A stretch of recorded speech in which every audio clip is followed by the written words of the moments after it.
Let's move on to other news. And the Police Service of Northern Ireland, the Metropolitan Police and the Prison Service are being asked if they have any information that suggests the British government had prior knowledge of the Birmingham Pub Bombings in 1974. The news came at a court hearing today. It also heard that the same has been asked of the Foreign Office, the Home Office and the Ministry of Defence. They've all said they haven't found any relevant information, but that is being contested by lawyers for the families. Mark Goff reports. When 21 people were killed in the Birmingham pub bombings in 1974, it was and remains the biggest unsolved mass murder on British soil. Today, the relatives of some of the victims gathered at a memorial to them ahead of today's inquest hearing. They heard that more government bodies are now being asked if they have any evidence that the British government knew the bombings were going to take place and covered them up. Peter Skelton, the counsel for the coroner, said that the Police Service of Northern Ireland, the Metropolitan Police and the Prison Service have been asked if they have any relevant information about the pub bombings. He said there was a suggestion that the state may have covered up notification of the bombing or covered up information to protect an informant. He said 3 government departments were asked if they had any information. That was the Home Office, the Foreign Office and the Ministry of Defence.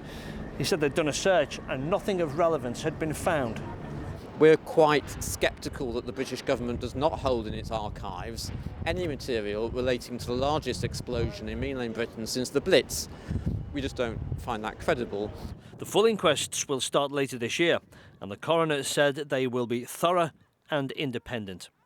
And this inquest will also look at whether the British government failed in its obligation to protect the lives of its citizens. In other words, had prior knowledge of the bombings, as covered by Article 2 of the European Convention on Human Rights. Article 2 of the European Convention on Human Rights, which is incorporated into the Human Rights Act 1988, is the right to life.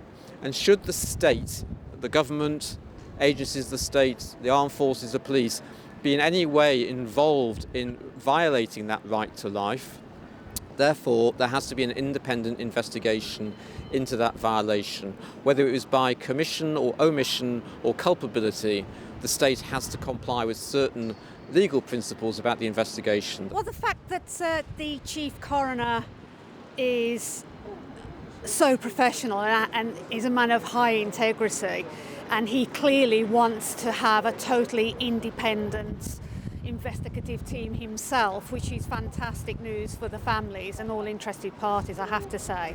The families have won the right to legal aid, so far still not forthcoming. The legal aid body is independent of government.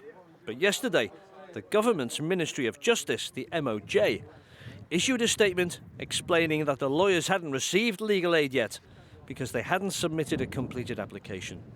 The lawyers say they completed one in January 2016, and they aren't happy that a government ministry is commenting on the legal aid body, which is independent.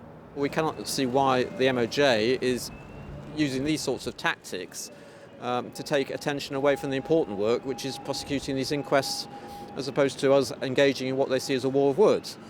It kind of smacks of kind of government interference in the application process for legal aid, does it not? Some might interpret it like that, yes, and we don't see what the MOJ's role in this is, and we're happy to have that clarified for us. We call the Ministry of Justice, but so far they haven't given us a comment. Mark Goff, ITV News, Birmingham.